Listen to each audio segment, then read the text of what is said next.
Okay, I think we're live. Hi, everybody. Welcome to our online event dedicated to impact culture and the role of impact in helping businesses navigate various kinds of challenges and uncertainties. This is a great occasion for anyone who aspires to make their organization more impact-oriented, who's facing challenges and wants insights, inspiration, and knowledge of how others are doing it. I'm Sebastian. I'm the Chief Growth Officer at Beetroot. We're a software development talent partner for good, and I'm also your moderator for today. And I can start by saying that I think 20 years ago, when I was just getting my career started, I could never have foreseen that I would today spend my days in a place where terms such as job creation, social impact, mental health, grassroots organizations are used every day. And that's frankly something I couldn't have it any other way. And I know a lot of you feel the same way where you are right now. And I know it's a special feeling to wake up in the morning knowing that your actions will improve the lives of others when you go to work. And we're going to talk a little bit about that, but we'll also try to find some examples and strategies to make this good that we're aiming for also work for the business. So while people are joining, let's get to know each other a little better. We're streaming this live on YouTube, so we have the ability to use the chats there. So if you listen to this and you're on YouTube, why don't you tell us where you're from? You can write, and if there's a little bit of a delay, that's because of the streaming. So I will see probably what you're writing a few seconds later. So where are you from? Write the country or send a flag or a city. That works great. Don't be too specific, no street addresses. I think that's taking it a bit too far. We've seen Belgium, Ukraine, Sweden, Germany, Poland, more Sweden, great. We're quite an international crowd. Bulgaria, all over Europe, Wales, the United Kingdom. Very good to see such an international crowd. And we even have people from across the Atlantic tuning in. So we have Boston, the US. It's a lot of countries. Awesome. So the second thing I'd like to hear from you, before we get started, give me just half a minute to the actual topic. How many of you are working in an impact-driven organization today? And when I say impact-driven, I don't mean in the sense of just impacting the projects of your customers, but like in a greater sense. Write in the chat if you feel that you're doing this today. It can be a yes, it can be a no. It can be a more creative answer if you think that there's space for that. It can be a plus. It can be a +1. I like that the cities are also coming in now as I'm reading this. So, it's good. It's good to see that a lot of you are already in such an environment. Impact first company. Thank you, Marcus. That's great. So I imagine that a lot of you will be looking at this for inspiration and insight on how others are doing it. And I think that's a great starting point. So we're going to take this to our first speaker. I would like to introduce Andreas Flodström, who's the CEO and co-founder of Beetroot. He's going to share a little bit about the team's journey throughout 2022, which was a very eventful year. I would call it a very interesting year and quite a remarkable journey that we have had at Beetroot. I am biased, obviously, but I think hopefully you'll agree at the end of it. Andreas will highlight some of Beetroot's experiences of facing the full-scale war that Russia started, what actions and initiatives helped the company navigate the challenges we had, and to build resilience. So please give a warm virtual round of applause for Andreas. Please, the stage is yours. Thank you. I can't hear your applause, but I can feel them, and really happy for such a cool multinational crowd. Quick tech check, you can see my screen, right? Good. So yeah, I have a lot of things to share you in quite a short time. I will probably speak a bit fast, so keep focused. I will go through a little bit of our background to give you the context, and I will talk about how how the war has impacted us and how we keep pushing and keep creating impact through that war.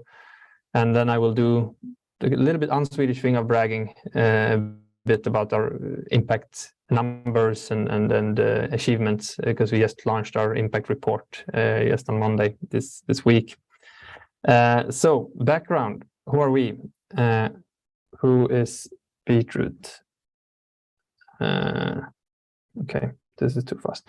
So basically, I mean, long story short, Beetroot is a originally Swedish-Ukrainian company, now a bit more multicultural.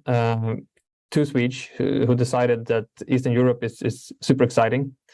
Started really much like an adventure. You see us coming with an old Soviet Lada, entering Ukraine and living in an office space on the floor for the first 5 months of the business. So really, like, we're two young Swedish engineers who have been running various startups, but not much more, and entering a country where we basically don't know anyone, but we have a good vibe about things.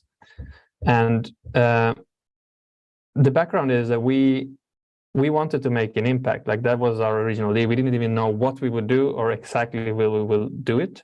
And during the years, 10 years now, I mean, we have got a lot of questions about why impact. And I usually answer like, why would we do anything else? Because if you spend your heart and soul into something for years, of course, making a difference beyond making money is extremely important, I think, because in the end of the day, yeah, I mean, we are a commercial company, so we are here to make money too, but primarily as a tool for impact. So we had this idea, we want to do something in tech, something in Eastern Europe. We were traveling around in Russia, Belarus, Ukraine, Moldova, and very quickly found out that Ukraine is a great place for us to be. We felt this is a country with a great spirit, a great openness, and we also felt that we can make a difference here.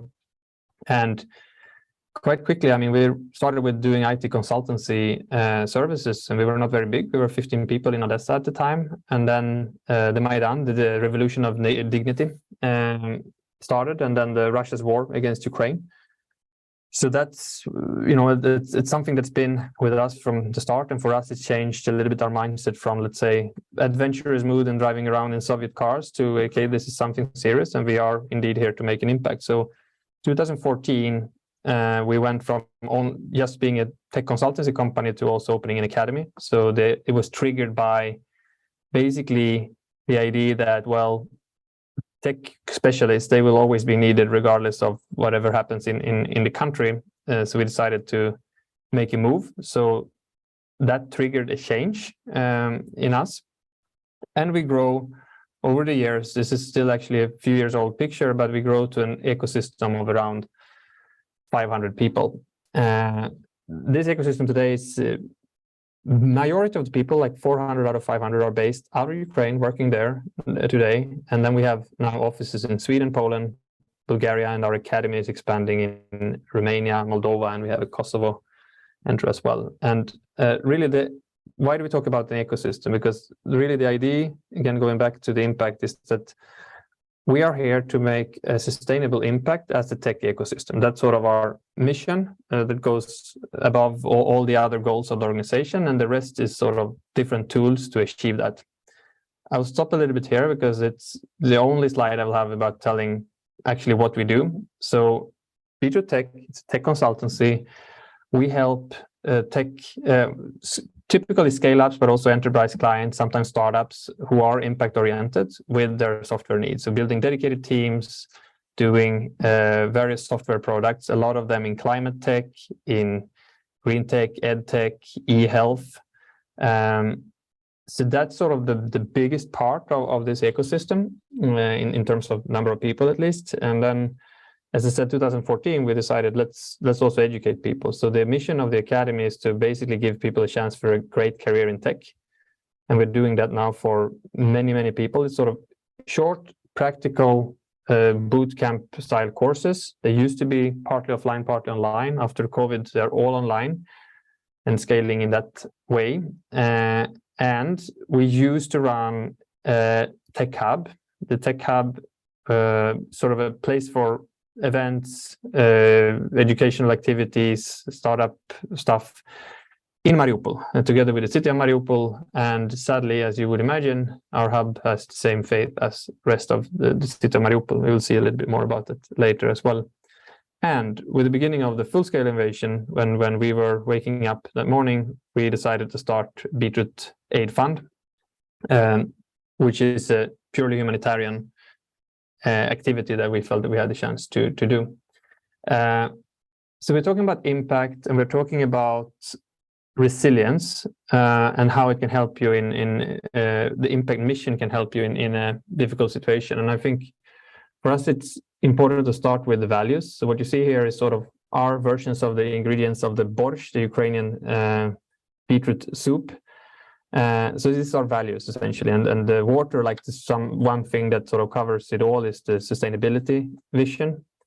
But then extremely important, and has been with us from the very start, is the idea of trust, responsibility, but also transparency, equality, and wholeness. And wholeness, the idea of wholeness is sort of you take your whole self to work. So we are not just in a professional environment, but we really want to be a little bit bigger and wider than that. Why is this important? Because it also means that our organization is extremely decentralized and sort of self-managed. And this becomes important when we go into probably what many of you are here to hear about. How do you deal with war when you're running business at the times of war? And the first question is maybe how can you prepare for war, and can you prepare for war? And I think a short answer of that is sort of yes, you can, but you will probably not really be prepared. But it's very good to prepare for all kinds of circumstances. And we had a lot of preparation. Of course, we had the experience and the reality of actually having a war since 2014, while we were all growing the business and also, living our normal lives. However, for all, I think, Ukrainians, all of this war has been in the background somewhere, but not in your daily life so much for most people. But when the Russian troops started to approach the borders, and then there was a lot of speculations and so on, we took some measures, of course. I mean, we made sure that our offices are set up, that we have cash, that we have generators, that we are able to handle, that we have a plan for evacuation, offering different options for relocation, communicating with clients, and so on and so forth.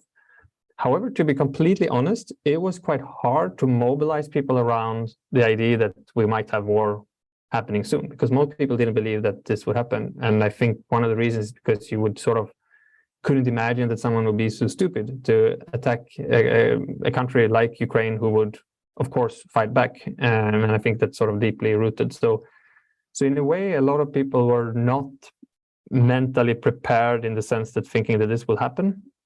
However, when the war actually happened, and when we woke up that morning, the mobilization of our team, I think of most of all Ukrainians, was sort of complete and really quite extraordinary and amazing. So what happens in practice? Like I was in Ukraine, in Ivano-Frankivsk at the time. We were actually planning for the yearly ski trip. It was supposed to start the same day.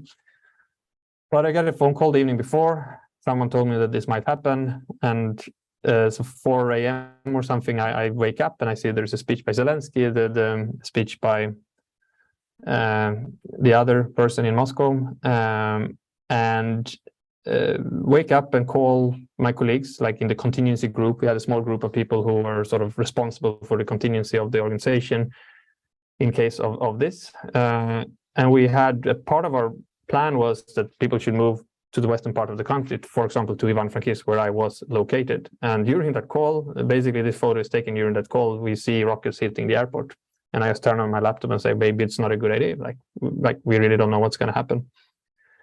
So what do? We switch on a big team call with everybody who could join. Actually, most of the teams could join the call. And we basically said, well, we are implementing the contingency plan, and reminding of this is what contains and so on. But I think the other important thing is that we said that basically you are all free to improvise, and you're free to use the company's resources while you do so. So anything that is related to safety of people, you improvise. And here is where it connects to the self-management principle. I mean, we have a decentralized organization with people who are used to taking a lot of responsibility, And really what happened in these first chaotic and kind of horrible days was in a way quite amazing, because there were so many initiatives of people who just, organized evacuations, organized many different things, that probably some of those initiatives are life changing. And so sort of a complete uniting of, I think, Ukraine, Beetroot, the tech industry that has been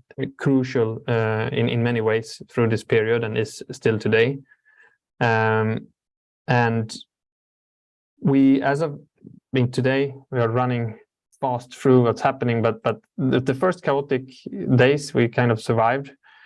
And eventually, I mean, if you zoom forward, like we have, as of today, we used to be 500 people in Ukraine. Today we are 400 in Ukraine and 100 outside. So we spread around, some people spread around Europe. Many people came back later. We set up offices in Bulgaria and Poland. But really, like these first days, like you had around 300, or first days, weeks and months, maybe we had around 300 people who at some point lived in our offices, be it families, actually other people as well. Yeah, kind of chaotic situation. And around 10 people of our beats are as of today in the army. Luckily, and most importantly, all of our beats are alive. It wasn't and isn't obvious in the situation we are in. But of course, everybody has their story of losing someone or parents in occupied territories or whatever. There are so many different stories there. Yeah, we used to have 9 locations. As I told you about the Mariupol hub, you see some photos here at the left where actually where Zelensky is visiting us. He was there twice, and this was really a place where change was happening, and Mariupol was changing. It was sort of developing and so on. And what you see to the right side is basically some pictures from last summer after the work of the Russian occupants. And that's even a fairly that's one of the least broken buildings, I think, in Mariupol. So that's the level of the genocide that Russia is committing on Ukraine is sort of the world has to hear about it. And luckily, all of our beats are alive, but we have several people who used to spend a lot of time in our hub who are simply missing as of today. So that's about that for now. So what happened? I mean, first days were chaotic. People were moving, finding safety, and so on. Just 3-4 days after the war, like on the Sunday, people started to check in on Slack and saying, "Well, I'm in a safe place. Can I work?" And we said, "Well, if you can and if you're really safe, of course, like that will really help us to help everyone else." So, sort of a great sense of importance of, not work for work, but really like sort of carrying on and doing what helps the economy, what can help your colleagues, and so on. So even through this period, like during March month, so the first month after the full-scale invasion, we had around 80% capacity, and since April we have been basically working without any capacity challenges. Some crucial things with that, of course, we had electricity cuts and so on during the winter when the Russians attacked critical infrastructure. So generators and Starlink in our offices has been crucial to some extent.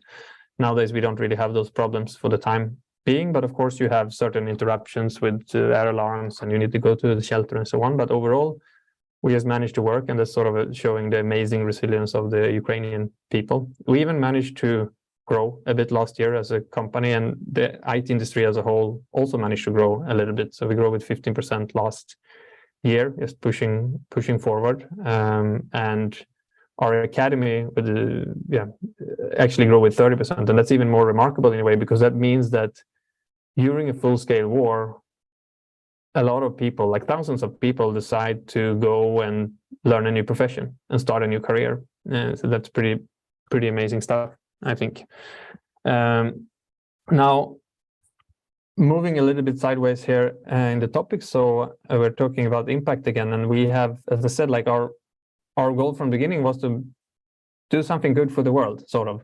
And of course, these goals have sort of become more systematic over the years. So nowadays, like we're kind of connecting all of our activities to the United Nations Sustainable Development Goals, or sort of attaching them to that. And it's actually pretty good. You can put a lot of things in this framework, which is really cool, and it can sort of help you structure and also to understand for yourself what is really the difference you're making. And so a few things that I told you about the aid funds. I'll say a little bit more about that. So essentially, what we saw is that hundreds and maybe thousands of initiatives for supporting Ukraine in different ways popped up just during the first hours and days of the war. And at the same time, as many of our friends, clients, and so on sort of knew we are there. So a lot of questions are, how can we help? So simply speaking, we just decided to connect these dots. And 4 days after the full-scale war, we had set up a very agile but functional fund where essentially we support humanitarian grassroots movements throughout the countries. In the beginning, it was a lot about the emergency needs of evacuations and medicines to hospitals, shelters, and so on and so forth. Later, like nowadays, it's also a lot about rebuilding, because while the war is going, Ukraine is also rebuilding, and it's a really important part of the resilience, of course, and also various activities related to childcare and educational activities for kids and so on. And I think importantly, we do this is purely humanitarian. Like, we don't take any cut or whatever. We just use the capability and the network we have to provide efficient, agile support to many different grassroots movements. And then when you talk sustainability, and then you talk about military, this is maybe controversial for some. Actually, we were a company that before the full-scale invasion, we say we don't work with defense industry. I can say that changed a lot. When you're fighting for freedom, suddenly defense becomes something extremely important. So we are actively, like I think most companies in Ukraine these days, we are supporting actively the Ukrainian army, both with materials, donations, and also various other support that we could talk about 10 years after the war, probably. And what's more about sort of contingency of things, we have, as I said, like we have 300 people who stayed in the shelters, and as of today, they're not really used, but at some points in the winter when the electricity would go off, we could have eventually some people stay in the shelters, but we are ready to host that. From a more like tech perspective, I think interesting things could be such as sort of tracking where people are and if they need help. So that's something that first days in the war, this was like really heroes work from our HRs who were sort of checking in with everybody like crazy and who needs help and so on. But then our tech team decided we can automate this, so we can have a check-in daily where people say, where are you? Are you safe? Can you work? Do you need any help? And by that, you could track sort of the team, and if somebody would not answer, you could check in manual and so on. So that really helped a lot. And then we have this, it's really quite simple, but I think, of course, it's important for a tech company to be available at all times. So the internet, is the internet live? Do we have water? And so on and so forth. Some more bragging from me here. We had around 3,500 students in the academy, so up 30% from the year before. Most of them are from Ukraine, but not only. We also have supported a lot of Ukrainians in Europe, but also locals from, I think, around 10 different countries now in Europe. So the academy is really growing, and this sort of opportunity of career in tech is still very hot, for sure. And really cool that 62% of those are women who are studying in our academy. Many people think about ecology when you talk sustainability, which is of course an extremely important part, not the only one.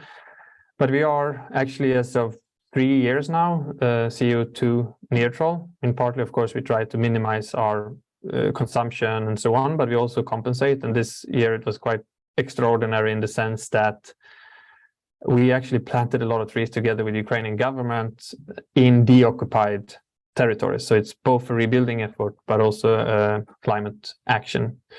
And yeah, sort of some cool numbers, like we from a basement in Kiev like 11 years ago, we managed to create quite some impact, and this is just for 2022. And also the sort of gender equality topic is super interesting, because as you all know, probably it's a disbalance in the genders, but we are actually almost in balance. We have 46% women in Beetroot, and the academy is a majority here. And it's also in Ukraine as a whole, it's actually growing quite quickly, these numbers. So I will almost finish there. And I have just a few, this is like super turbo speed of a long story, but I think a few takeaways could be that I think crisis has the potential of creating a lot of focus and also triggers change. So we went through, I would call it 3 crises in a way. First, when the war started in 2014, it actually triggered us to set up the academy, which is a really important part now. In COVID, like many others, we learned to work remote, which has been absolutely crucial, by the way, to being able to survive in the war circumstances. Because if that wouldn't have happened, it would have been much more challenging, I think, and also for our clients, of course. So that triggers and change, and now this full-scale war with all its horrors, I mean, it also triggers us to become a more multinational company. But the pre-crisis culture you have is absolutely key. I strongly believe that our sort of impact mission and sort of that we always attracted people who are there to make a difference, that it really, really helped us to be resilient, and also the culture of self-management and decentralization, because there are so many initiatives that you cannot simply control in a top-down way. So that's been key. And I think takeaway, well, importantly, I think that life goes on. I mean, I was in Kiev, Odessa, and Lviv in Ukraine just 2 weeks ago, and while the air alarm is going at night and there are rockets shot down and so on, then at daytime you basically have a fully functional society, and that's of course thanks to the Ukrainian army, the Ukrainian people, and all the support we get from externally, and then that's also what we are fighting for, that freedom. So about Ukraine, I mean, it's tough, it's a lot of horror happening. I'm super optimistic. I mean, I think the mindset is sort of when we win the war, and it's really sort of, that's really what we're going for. When we win the war, I mean, Ukraine will come out stronger, more united, and with a lot of opportunities out there. So pay attention to that. And the time is actually now, because again, Ukraine is functional, it's a war, Ukraine is going to win that war, I'm convinced. And the time to invest in Ukraine is now. That's basically my super turbo speed summary of 11 years, and especially the last one. If you found this interesting, I mean, find our websites, reach out to me. If you want to read our sustainability report, here is a QR code, and I will open up the floor for our other friends joining us. Thank you. Thank you, Andreas. That was very inspiring to see such a long time span condensed into a short time. You mentioned that, just to be quite concrete, how do you think the impact culture Beetroot had before all of this happened contributed to the resilience? As you mentioned something about attracting a certain type of people to the company and so on. Do you have any examples? There are, yeah, I guess there are many in a way, but I think both the fact that when you attract people who are in it, partly at least for the impact mission of the company, and when you end up in a critical situation in around you, of course that sort of that helps, and it helps also. I mean, both the sort of willingness to help, but I think most Ukrainians feel that willingness to help, so that might not be in a way that unique, but also the sort of mindset of, we can do this. We can do this in a way where we don't have to sort of wait for someone to tell us what to do. Like, we just do, because we are in a sort of self. So I think the impact mission has helped us to attract certain people who are really good in working in self-management, because you share the same vision, and that self-management is absolutely crucial for the resilience, especially in this sort of chaotic moments, something like that. Yeah, I think that makes sense, and it's probably, as you also said, connected to the decentralization and the ability to quite autonomously take action when needed. So I'm not sure we'll come back to actually that specific question in one form of another. And I'm going to move this into more of a panel format because we have some quite distinguished guests. I'll say, I hope I used that word correctly, distinguished. And so let me introduce everybody. You have three new faces on the screen, if the technicalities have been working in our favor. So first of all, we have Konstantin Vasyuk. You are the executive director at IT Association Ukraine, and you're working a lot with representing and supporting the tech industry of Ukraine, especially in these difficult times. Is that correct? Yes, hello, everybody. Yes, exactly. Thank you. Good. I just need like the check, like that was an accurate introduction. We also have Alina Konovalchenko, Director of Operations at UN Global Compact Ukraine. She's been actively involved in promoting sustainable business. Is that, or would you have, maybe Alina, you can say one sentence about what UN Global Compact Ukraine does? Of course, it's very nice to meet you all. And our main mission is to give human face to the market. It's our global mission. In Ukraine, we unite sustainable businesses and NGO and work as a dialogue platform for business, government, and civil society. All right, good, thank you. That's a good, quick elevator introduction for those of you who aren't aware of this before. And last, but certainly not least, we have Dominic Piotet, co-founder and CEO of Team for Humanity. And Dominic, you have dedicated your career to making a positive impact, I'd say, through innovation. And so this is very much in your direction, this panel. My first question, it kind of comes also out of Andreas' talk. So it's an open question to everybody. What does impact culture mean to you? And what role does it play in an organization's stability and resilience? So it's kind of two questions in one. I think we heard a little bit from Andreas, so maybe we can move on if somebody else wants to jump in. We can, if nobody volunteers, we can go to. No, I can jump in. Okay. I'm happy to jump in this one because I think it's actually an absolutely key question. Look, there's, and I'm going to say it this way: there's two ways to envision life. You can wait until you die. And actually, you'd be surprised, but there's a lot of people who are doing just that. They're born and they wait and they wait and they have the same job for their entire life and they don't change cities and they don't discover the world and they don't take any risk and then they die. That's a way to do it. And I think that's what actually, unfortunately, a lot of people do. And there's another way. Say, well, I can have an impact. And that impact can be on your family. And usually that's the close impact that you have on your friends, on your family. And then you can go all the way to I want an impact in the world. I think me coming from the tech industry, tech has a passion for impact.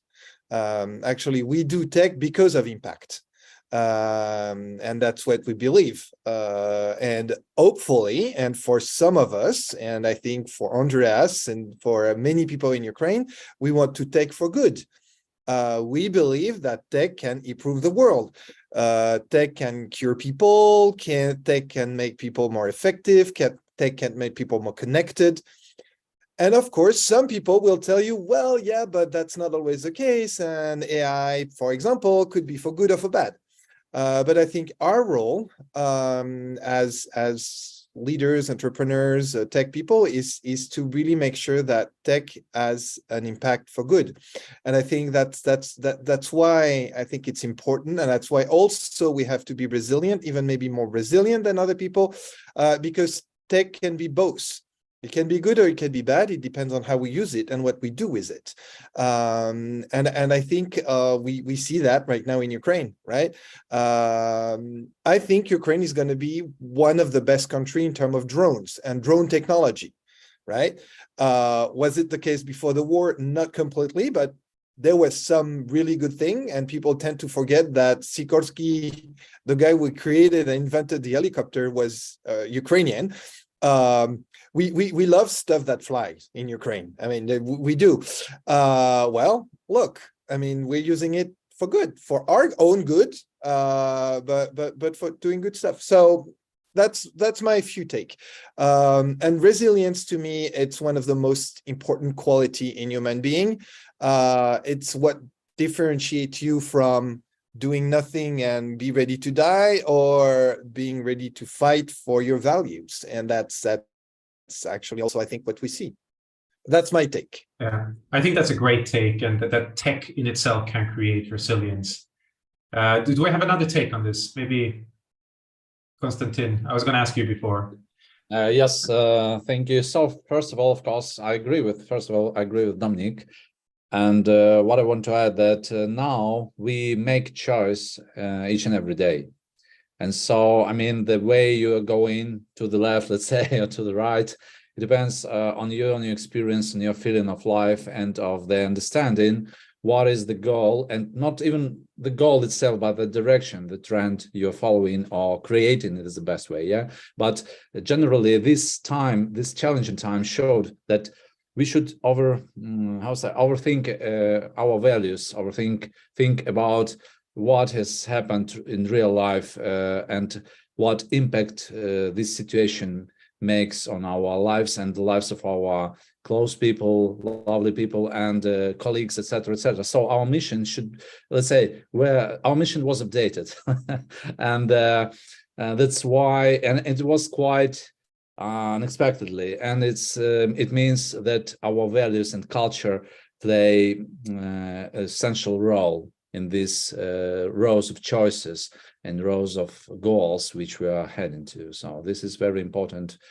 thing, I suppose. Yeah, I completely agree. Alina, do you have another perspective on this? What do you say?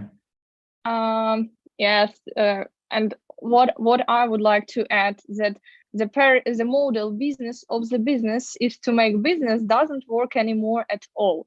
And what we see as we can be the last generation that can have the whole potential, that can get the whole potential from the resources, or we can prepare a good future for the next generations and to be aware of the consequences of our actions.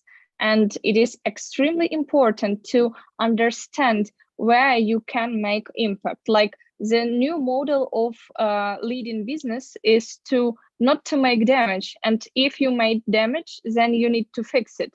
And if you can't fix it, you need to minimize the negative effect. And if you can minimize this negative effect, only after that you can do more, because everything starts from our daily routine and from the business we lead, and only then we can do positive impact. Because when we imagine a plant that is extremely polluted and that made extremely high emissions of CO2, but this plant is somewhere in the village, and there are broken windows at the school at this village, and the plant invests money in repairing the windows. It's not about sustainability at all. It's about making some needless efforts. But what we need to do is to start from ourselves and from our business models. So it's about people, planet, and prosperity. I like that, because you're kind of taking us into the next question as well. I wanted to ask how organizations can cultivate the mindset of positive change, and you might want to call it a sustainable mindset. What are some practical strategies? You mentioned the business plan. I've heard values before. I don't know, maybe Dominic, do you have some ideas on this? I do. I do. So first, I mean, and you're going to say it's Silicon Valley bullshit. Okay, I get it. And part of me agree with it, but it's about your mission, it's about your vision, and it's about your values as a company, as an organization. And then at the end of the day, it's about being true to that. So I'm going to give you an example. I mean, the first mission of value of Google was don't be evil. Well, not anymore. And they removed this because we can argue that maybe they're not true anymore to that value. They have other value. I'm not saying it's an evil company, but as a monopoly in what they do, we can argue this. So it's not only having a mission, a vision, and values, but it's being true to them. It's really embracing them in everything you do, and not being able to be taken by default, saying, oh, but you say, for example, at Beetroot, you say, oneness is one of the key value. And I love this value. I think it's actually a critical value, because you come with all of you, who you are. You're short, a woman, gay, whatever. We don't care. You come as who you are, and that makes you more impactful. But if one day you're not true to that value, then you're not exactly who you are. And that's where it's really tricky, is you have to be true to those value and that culture and that mission and that vision. And that's, to me, that's a key component. The day you're not true to it, you stop being an impactful company. You just become a for-profit that is just doing what it does because of shareholders that at the end of the day are measuring the impact you have by the impact you have in their wallet. And I think at the end of the day, it's also a model of, it's how you distribute wealth, and how do you distribute the value within the company. And that's actually also very important. If all the values to the company is for the shareholders, then in fact, you know what you're working for. And I think those are things that you must take into consideration when you measure all of those things. So have values for real, that are true, that everybody believes in, and think about the wealth and value distribution. Exactly. I'm going to follow up and ask somebody else to give some examples. I just want to stick in and ask our listeners who are following this on YouTube that you can yourselves ask questions that you want our panel to answer. So get typing. We're checking the chat. Dominique, the first part of your answer related to values and how they need to be actually followed and believed for real. And that can be difficult, it seems to me, because you can say, oh, we want to be a sustainable company, but how do you actually make sure that the value comes to life in the organization? Andreas, I will maybe push this question to you, because I think you have quite a bit of experience with this. Yeah, I was about to say that. Pro experience. Well, I think one of the core things is, of course, impact and sustainability. It can, if you really want to live in this, it cannot be sort of a side topic, like something, you do business and then you do the good things at the side. That's why I'm actually quite skeptical often to the whole CSR, corporate social responsibility, because it kind of means that, we're doing whatever we do, we make profit, and then we're doing a little bit good at the side.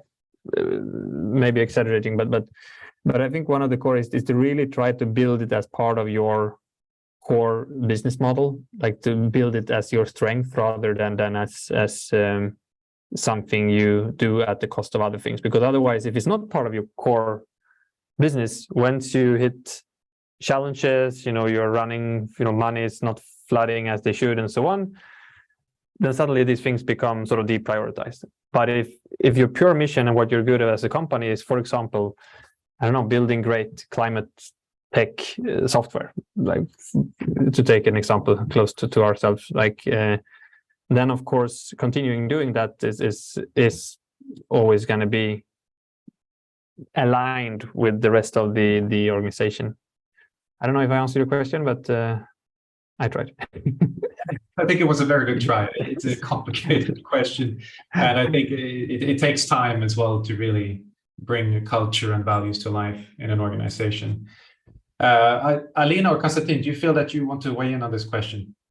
Alina, I think Alina was first there, so I'm going to pass it to her. Yes, please. Thank you. Yes, I very much agree with Dominic and Andreas. And what I'd like to add is to cultivate impact-driven culture is very challenging, but it's worth it. And you will get not only engaged employees and loyal customers, but very clear benefits, I mean, investors will be really interested in what you are doing, and it's a very long-term investments in your prosperity. But how to do it? I believe there are a couple of tips we can use, like to communicate the purpose, like clearly articulate what are your company's values, not only outside, but also inside. Lead by example, I mean, to be a leader who has a tone from the top, and your employees understand for what it is doing, and then empower and involve your employees, because sometimes the best innovative ideas are generated not on the top. Develop partnerships and engage your stakeholders. Recognize and celebrate impact. And last year we were in Lugano and at the Ukraine Recovery Conference, and foreign representatives said that, oh, we are really impressed of what Ukraine is doing now, but we didn't know it until this forum, because business does a lot, but sometimes it's a lack of information on what are they doing, and also to provide the resources and the support, and also to develop the learning culture, because when your employees are constantly learning, they can develop an ecosystem that will be not only innovative, but also sustainable. And the last but not least is to build supportive community, also inside and outside your company. Probably that's all from my side. Some very good points. And to bring it to you, Konstantin, I mean, you, in the IT Association, you have contact with a lot of partners, a lot of companies, so you must be seeing some tactics being deployed. Can you maybe give some examples of how you see the tech industry playing a role in driving the social change, either projects you're... Yeah, you know, it's very interesting aspect, because for being NGO is quite a different way of doing business, let's say, because it's business by no means, but it's a different type of doing business. When you represent many of businesses, or even in the same industry, like we are, for example, in IT tech industry, we see that, you know, the values, like the internal values of companies, and for example, mission, vision, values, terms, okay, but the real projects, realization of the impact itself, because we work in this triangle, like government, business, and community, and these collaborations are very different. Still, we need the most, we need to be focused on the informing, of communicating about the exact realized projects, about the exact targets, and this all build like understanding what is the mission, because we can speak about mission, yeah, and it can be like a driver, but in the NGO sector, let's say, we should represent many of different types of missions, visions, yeah, but generally we move forward. For example, we support industry, tech industry in Ukraine. Now during the wartime, we see how it's changed, I mean, in terms of growth, because we changed growth to flat position now, yeah, and we expect some challenges regarding decrease and possible decrease. But what is the mission of organization? Yeah, to make the best, to do the best, to support by all means, all tools, to support these business activities, business representative, let's say, PR and communication regarding what is going on in Ukraine. It's very simple. And by the way, my idea is also that sometimes you really need to think whether your mission is still the same, yeah, and maybe sometimes it should be like updated. And it's important to say, guys, we have some changes, we have some new goals or new targets in our next for our next period, of course. But generally, we in the framework of general big mission, big vision. Still, we need to be very flexible, I think, and very communicative regarding these issues, in order not to transform into like some mottos and nothing more. You know, it should be alive. It should be really, it should drive people. It should drive your team, your members, your partners, and everyone. So it should be like very natural and organic, I say, changes if they occur. Yeah, and so if they occur. So I mean, this is not sustainable thing like mission and from one point to the end of life. Yeah, we should be flexible. And this again, we have learned from this previous 1 year and a half. Yeah, we should be very, very attentively to these things, not to just to declare not what is not true. Exactly, we should be absolutely sincere and true. This is my personal experience, like, because we really represent a lot of companies. They are changing and they're focusing on not only to be alive, yeah, in this period, but to grow and to have an impact to the society, to the Ukraine, to the economy, to the army, etc., etc., etc. And I think you're helping me bridge this into a question we just received from our listeners. There is a dark side, I believe, to this topic. You mentioned PR and communications. You mentioned, that it has to be true what's happening. So how do you actually distinguish a true impact-driven company or organization from a company that is, well, let's call it greenwashing itself, or I don't know what the broader term for that is, impact washing themselves? And this is an open question. You can start, Konstantin, if you have a... So for me, it's very simple, because you can see it by the results of these companies. Let's say their projects, their business, how they grow, or what are the changes. Because, for example, many companies fired people at the start of the massive war. Yeah, they fired a lot of people. Then they just hire people. I mean, IT companies, they fired because it was the period of total uncertainty.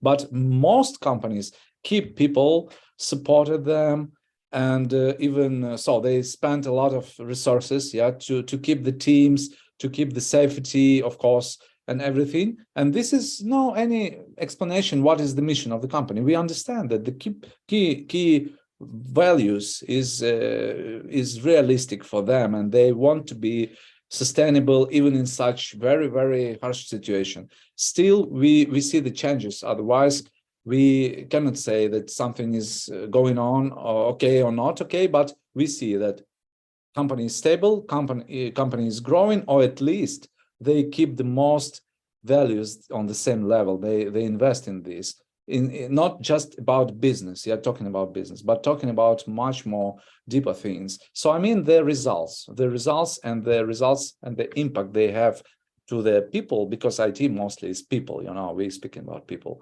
and each business is about people. So I think we can feel it and see by the results. No, not more. Dominic, yeah, do you agree? Maybe, yeah, no, sure. I totally agree. I mean, you have to look at the results, but I think it's a lot about leadership. And to me, it's a lot about the truth of what the leaders are doing. I'm going to give you a few examples, and I'm not going to name names, but I kind of will. When Bill Gates decided with Warren Buffett to create the pledge, which is them deciding to give most, like I think it's 80% of their money to nonprofit. And once again, we agree on not what they're doing with their money and what the Bill and Melinda Gates Foundation is doing or not. But I felt that is, to me, true leadership. And it's showing the way of, okay, who needs to eat more than one chicken a day? Nobody, even the richest person, cannot eat actually more than one chicken a day. So what do you do with your money really, and how do you pledge? And I know many European leaders who actually refuse to play the pledge for excuses, but they all created foundations. But they have foundation, they're doing art, but in fact, it's just for tax purposes. And so you really have to see behind the leadership. Okay, oh yes, you have a foundation because you're rich, but it's just because you don't want to pay the taxes. Or you have someone like Bill Gates who really say, no, I'm giving my wealth because I'm incredibly rich to help and support fix big problems. And to me, this is really a question of leadership in those organizations. Yeah, do you agree, Andreas, Alina? Or maybe to evolve the answer, Okay, Alina, first, and then I have a continuation.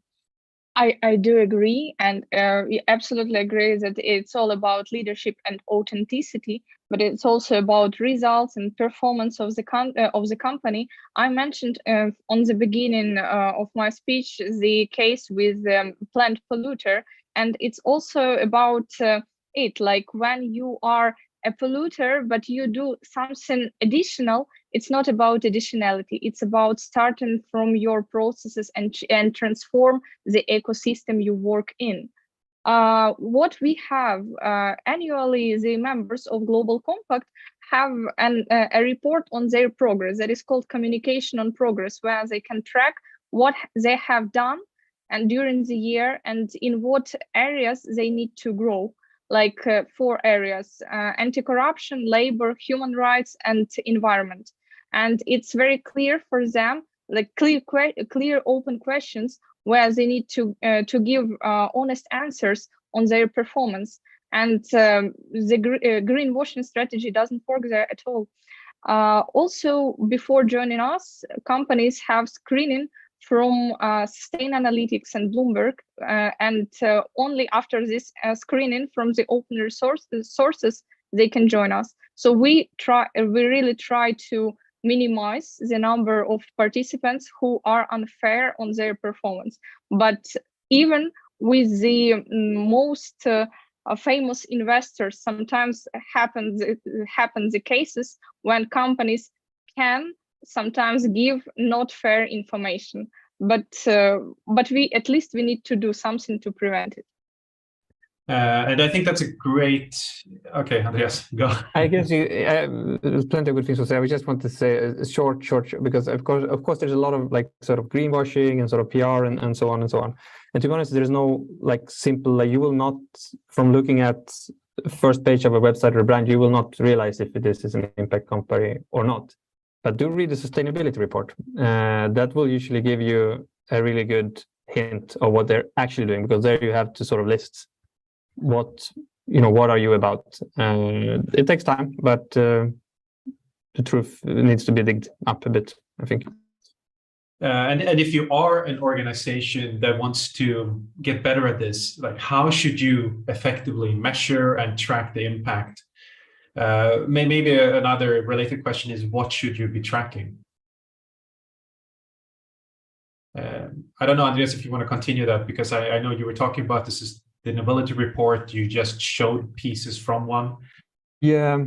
Well, I mean, as much as possible, but then of course, but there is at some point there's also a balance of sort of how much energy and time do we spend on doing things, and how much time do we spend on reporting on it. But I think that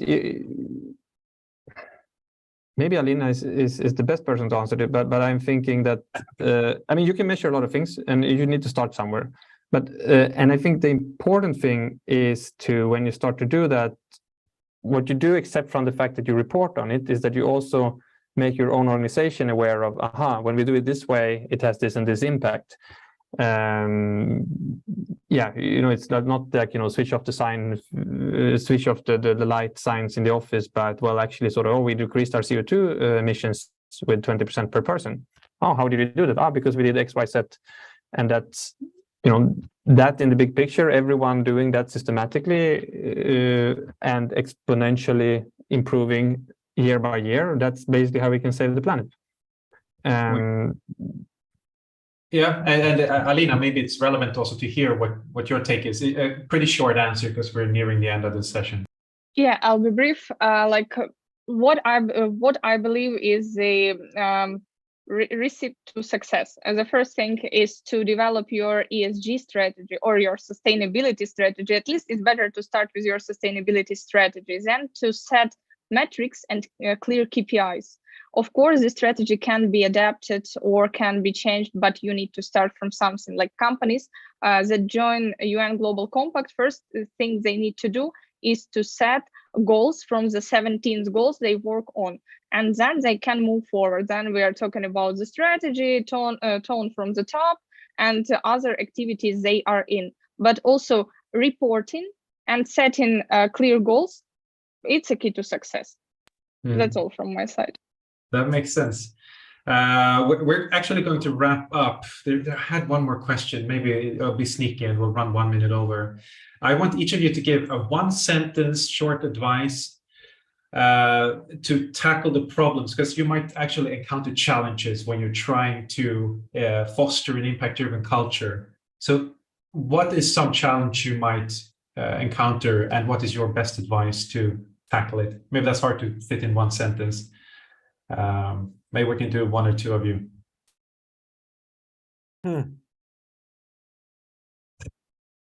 Dominic, do you want to give it a try? Well, it's you. No, so okay. I'm going to say this because this is what I believe. It's a journey. It's not a goal. It's a journey. This is something that is never ending. And so to me is it's not because you have a sustainability team that you're on the journey. No, it's just one piece, but it's a journey. And technology is evolving. We learn new things, so we have constantly to improve. But so to me, this is like embrace the journey to impact. That would be my advice. I think that's very good. And I'll be satisfied with only hearing that from you, Dominic, because we're out of time. So a huge thank you to everybody for joining. Andreas, Konstantina, Lina, Dominic, for taking time, sharing your insights. I hope that some of this is what our attendees were hoping to hear. Otherwise, let's keep the conversation going. We will share ways to get in touch with you with a QR code. It looks like this. So if you take your phone and scan it, you should be taken to a page with little links. So you can find ways to contact, and there's a few other resources we thought would be relevant and good to share in this context. So go ahead and scan it. And well, whatever happens next, uncertainty is pretty much a guaranteed experience for any startup organization. So let's continue to embrace it and learn. And as Dominic, you just said, it's a journey. We're not going to be perfect from day one. So thank you, and see you again at the next Beetroot meetup. Thank you. Thank Thanks you. a lot. Bye.